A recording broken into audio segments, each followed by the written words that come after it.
Ok, estamos de volta com o programa Entrevista da Tarde, ao vivo, aqui na sua TV Rio Branco. Agora muito mais cultura para você e sua família. São 13 horas e 22 minutos. Você vai ver agora por que o AraSuper, que junto com o Aramix compõem a melhor, a maior e mais antiga rede de supermercados do Acre, por que o AraSuper continua trabalhando e investindo para que você tenha qualidade, pontualidade e praticidade.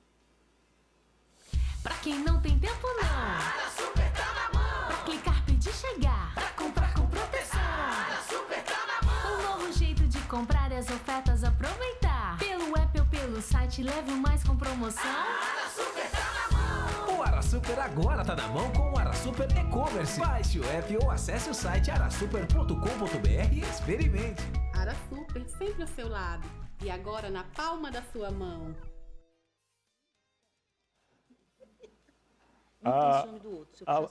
A professora já recorreu ao AraSuper na palma da mão? Não, eu sou antiquada, eu tenho que ir lá com o carrinho. Não, mas eu também prefiro gôndola. assim. Não, os empresários Aldenor e Araújo, eles adoram receber as pessoas lá. Eles fazem isso para aquelas pessoas que têm uma vida muito agitada, acordam de madrugadas, sei lá, e não tem tempo para nada. Acho que sou eu, né? Daqui a pouco você vai ter que recorrer ao tempo de campanha. Eu já estou, mas só que eu tenho aquele negócio de ir lá no supermercado antiquada. Mas é bom, eu também faço isso. Eu tenho um app tal, mas... É até porque é um passeio no supermercado, algumas né? vezes. Você vê os amigos, você conversa. E o AraSuper é mais que um supermercado, é um ponto de encontro, né? Da família criana. Né? É verdade. Da família criana. As pessoas de bem se encontram. Se encontram lá. Legal. Depois dessa, eu acho que o merchan vai aumentar. Não, eu quero também... Eu acho que vai ter alguns votinhos também. Vamos lá. Professor, afinal de contas, na pergunta anterior, com relação à composição ideal, a senhora tinha algo a falar, né? Sobre a composição ideal. Sim, é porque um mestre veio me dar uma aula aqui agora, um mestre. Né? Quando o ideal não é possível, o possível é o ideal. Legal, gostei aí. Trocadilho, muito bom. Não é a minha frase. Sim. E nem fui eu que lembrei, foi um mestre que veio aqui me falar. A senhora ia respondendo a pergunta anterior e eu tive que interrompê-la. Sim. A senhora entendeu, não foi claro. Para chamar o intervalo, né? Para a gente entender o fio da meada aqui, o controle. Mas fique à vontade, então, agora.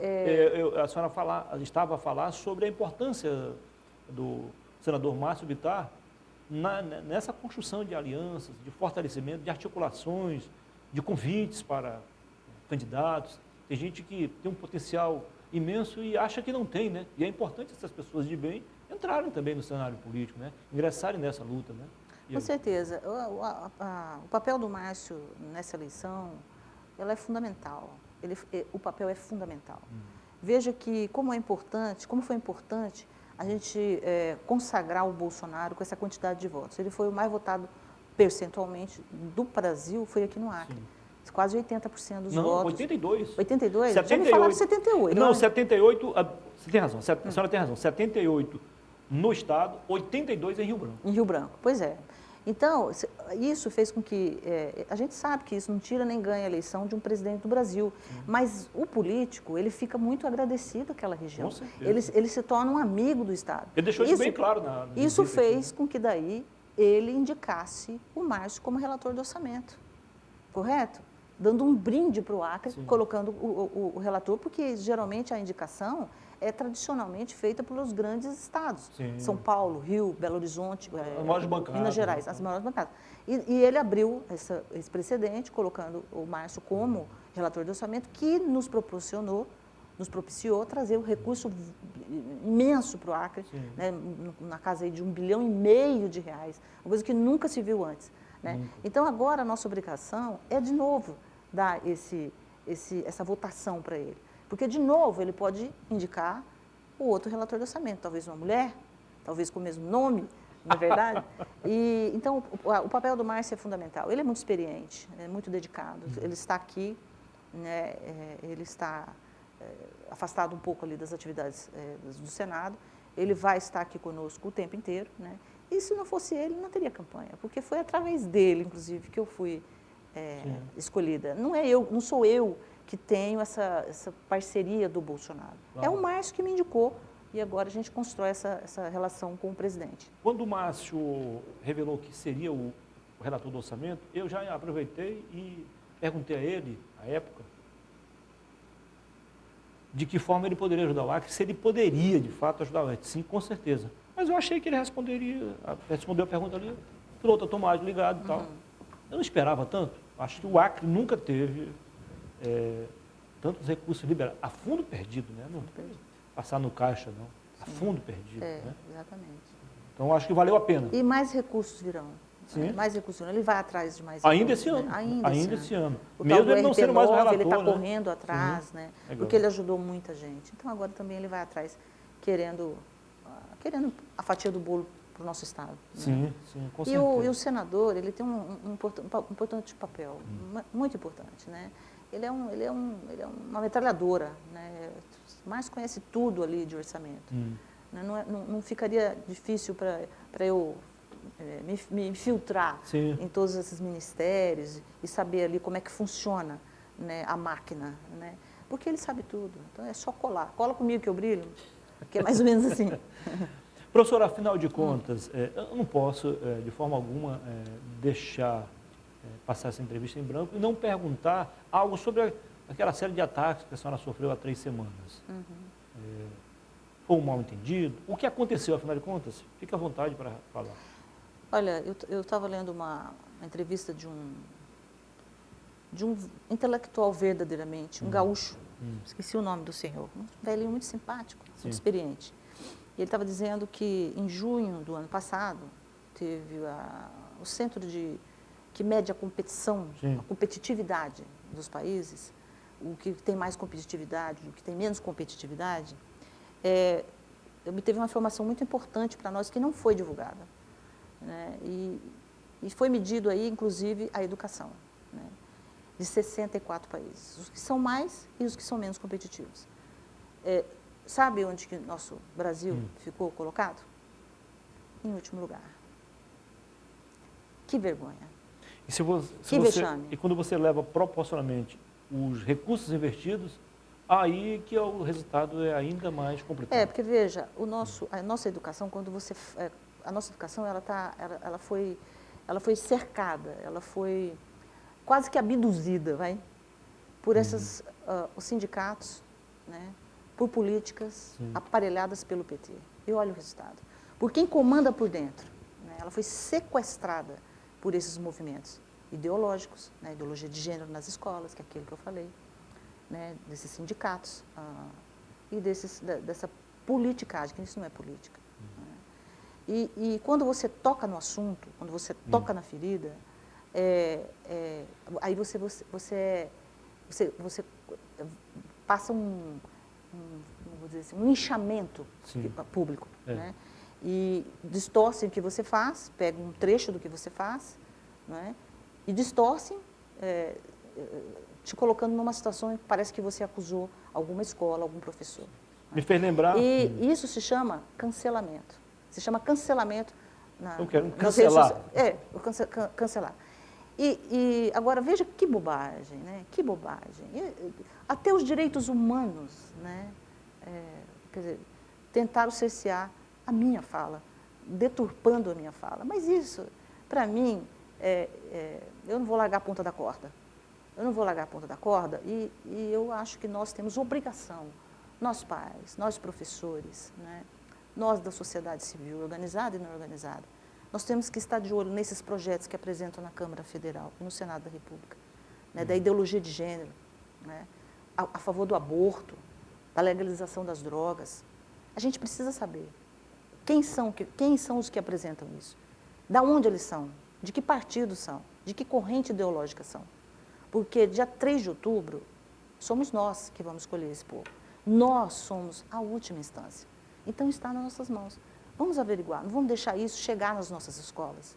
Porque existem honrosas escolas e devem ser aplaudidas. Mas, no geral, o Brasil está em 64 países, ele é o último avaliado na educação. Por isso, nossos jovens são raptados e capturados por facções criminosas, né?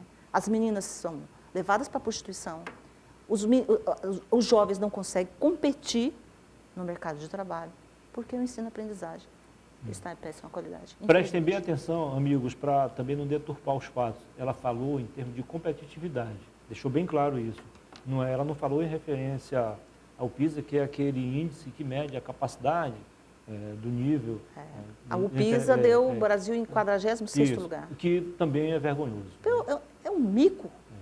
Levando em conta os recursos que são investidos na educação, era para estar pelo menos ali entre os 10 primeiros, pelo menos. E você vê ali pessoas que deveriam estar preocupados com o que eu disse, vão deturpar o que eu falei.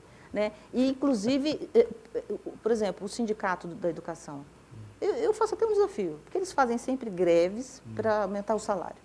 Por que não fazem greve para aumentar o índice da qualidade do ensino? Enquanto não subir esse índice de qualidade do ensino, nós não vamos parar de trabalhar de manhã, de tarde, de noite. Não é? Eu sou professora, eu estou afastada, porque eu não tive condições mais de ir para a sala de aula, porque fui acompanhar o Márcio nas campanhas políticas e no mandato dele. Não tive mais como fazer isso. Agora, isso não quer dizer que eu não leia, que eu não saiba. É importante discutir isso, saber por quê que tantos recursos são investidos e a nossa educação exatamente. não avança, e quando você faz né? uma crítica, né, porque não existe nenhuma reforma mais importante do que a reforma educacional. Claro. A gente precisa dessa saúde de qualidade, entendeu? Os professores precisam, das primeiras séries, precisam ser melhor qualificados e ganhar melhor. Né? Eles precisam ser mais respeitados. Porque é a base de tudo, é o nosso futuro, são os jovens. Né? Esse caso aí, que lhe acusaram de campanha contra o professor, de deturpar os fatos, de fazer ataques aos professores, aí todo mundo se sentindo vítima, me fez lembrar um outro episódio mais ou menos parecido, lá no início do ano passado, quando a senhora, acho que de forma acertada, disse o seguinte: infelizmente, a educação pública não é mais para o filho do pobre, e de fato, infelizmente, não é. Deveria ser, não é. As universidades federais e as estaduais, os estados que tem, nós não temos, estão abarrotadas de gente das classes A e B. C e D estão longe. Tem alguns ainda, alguns abiúdos que passam. Minha filha conseguiu agora, recentemente, há 2 anos, passar no curso para medicina, pelo Enem. Mas são casos isolados. Pode ver lá na sala dela. O perfil é totalmente diferente.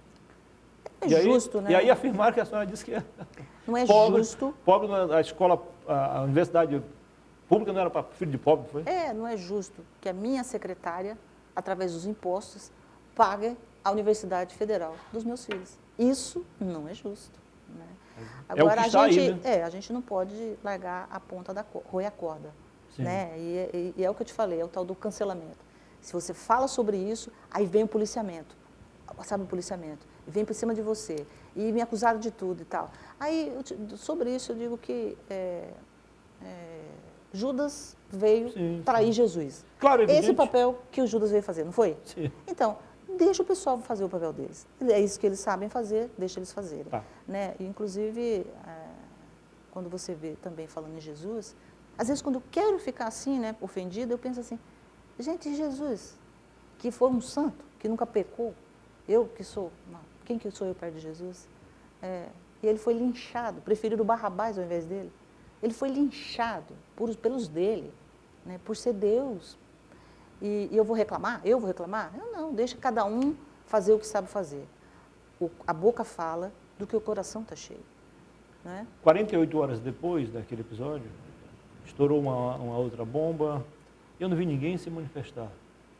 2 cineastas fizeram uma produção aí, cineastas, teatrólogos, algo assim desprezível que eu prefiro nem comentar aqui.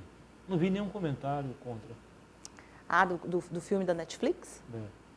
Sim, mas a gente... Não vi. Você não vê os direitos humanos falar sobre isso. Nem você vê alguém criticando o ex-presidiário Lula numa plateia, num teatro, quando tinha um homem sem roupa, um homem nu, e uma criança passando a mão com a mãe no corpo do homem nu. E o seu Lula estava lá na plateia achando graça. Eu estou aqui, eu estou prestando atenção na senhora, porque mandaram mensagem aqui para me citar o nome.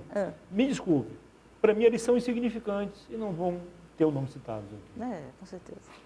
Simplesmente, são insignificantes. Não sei porque ocupam espaços importantes. Agora, você viu alguém falando que o Lula estava lá na plateia vendo essa indecência?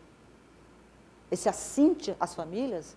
E depois ele manifestou, dizendo que gostou da... Então, ele estava rindo lá, estava achando bonito, né?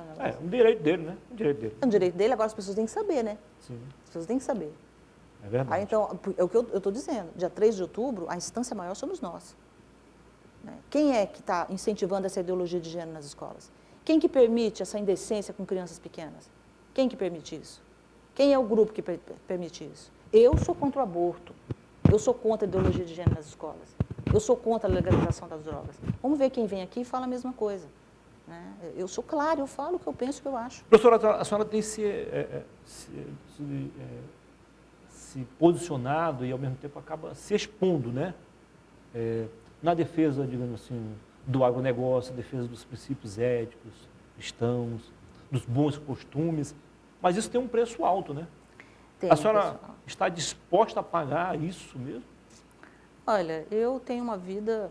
Porque é o seguinte, do jeito que pode levantar a sua moral, como de fato está aumentando, está levantando, mas pode lhe custar a reeleição. E aí? Sabe que a eleição, digo. Tu sabe que os meus valores são inegociáveis. Se for para falar se não for para falar o que eu penso verdadeiramente, eu prefiro ficar em casa. É o que eu estou falando. Eu não vou largar a ponta da corda. Eu vou continuar falando as mesmas coisas, se eu tiver a oportunidade, porque nem todo mundo me recebe. Mesmo que isso custe a sua vitória? Sim, mesmo que isso custe a minha vitória. Eu não vou largar a mão dos meus valores. Mesmo assim, valeria eu vou a continuar pena? a falar. Eu vou continuar falando. E tentando alertar o máximo possível que eu puder. Agora, sobre o que você falou, você falou sobre a economia, não é? Sim, sobre o agronegócio. Sobre o agronegócio. Falando em agronegócio, está faltando já um produto muito importante para o agronegócio, colocando em risco a nossa segurança alimentar, que é o potássio. E por causa dessa guerra entre a Ucrânia e a Rússia. Né? Então, nós importamos esse produto importante para o agronegócio. E olha que coisa mais esquisita, que inversão de papéis, de prioridade, tudo que você quiser. Aqui, na Amazônia, esse é um minério que tem abundância. Por que a gente não pode explorar? Por que a gente depende dos outros? Por quê? Por medidas erradas de ONGs que engessaram o nosso Estado e a gente não pode desenvolver a terra. Então, nós estamos lacrados aqui no Acre, nós estamos lacrados, né, por essas ONGs que fomentam esse tipo de lei que engessam o Estado. Ou seja, e quem são, se for essas ONGs internacionais, essas grandes companhias, globalistas, enfim, Tiro, WWE. Que fazem isso, está no papel deles, né? Que aquilo do negócio do Judas, está no papel deles, né? Veio para fazer isso. Agora, agentes políticos aqui do Acre, ajudando esse povo a fazer isso, como o menino da floresta, o Jorge Viana, que fica encastelado. Esse pessoal do PT fomentou, junto com a Marina Silva, esse tipo de coisa. Hoje nós estamos com um problema do potássio, graças a esse tipo de comportamento. Ou seja, ao invés de sermos exportador em potencial, somos dependentes sempre lacrando importadores. O Estado, lacrando, mas não é lacrando de bonito, não, é lacrando de feio, é lacrar de fechar, que é aquele que está lá no dicionário.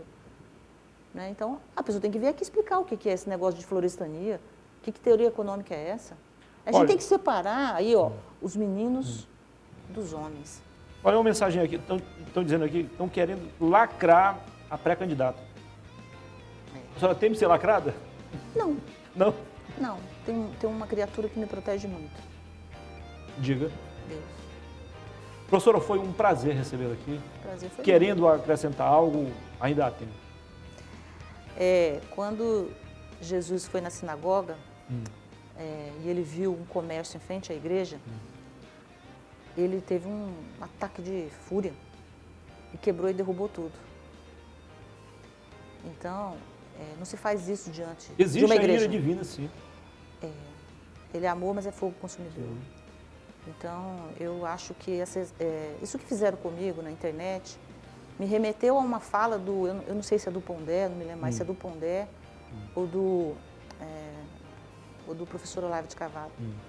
Que a execração pública antecede ao linchamento público. Eu pensei até em usar a segurança, tamanho da irresponsabilidade que eles fizeram, com a minha família e comigo. Mas veja, está perdoado, né? Eu entreguei a Deus, mas dizer que eu sou doce, mas eu também sei falar. e sei denunciar. Como Jesus fez lá na frente da igreja. Antes de encerrar aqui, um boa tarde especial às minhas amigas Rosângela, a senhora esteve lá no espaço, a Margarita, ou Margarida como queira, já viraram suas fãs também. E eu fã delas. Vamos lá tomar um caldinho, que é muito certeza. bom. Para quem quer emagrecer. Claro. E também o Samuel, que nos deu uma força. Muito obrigado, Samuel. E o Tiago. Sejam bem-vindos, tá bom? Um abraço, professor. Boa sorte. Obrigada. Muito obrigado. Que Deus te abençoe. Por tudo. Pera, tem um presente para você. Ah, tem um presente? Tem. Ah, tá. Em Deus. Você lembrar que a nossa maior arma é a oração. Da Nossa Senhora. Muito obrigado mais uma vez, nada, então. de Tá? nada. Vamos colocar aqui para ver como é que fica, né? Aí, terminar o programa com ele. Aliás, tem mais um bloco aí. Fiquei tão emocionado que achava que ia terminar Boa o programa. sorte aqui no seu novo desafio. Muito obrigado. Depois do intervalo eu volto, depois da política, né? Vamos falar sobre artes marciais. Vem aí Walter Silva. Vamos falar sobre o primeiro desafio de Titãs que acontece neste final de semana. O pau vai quebrar, meu amigo. Até já.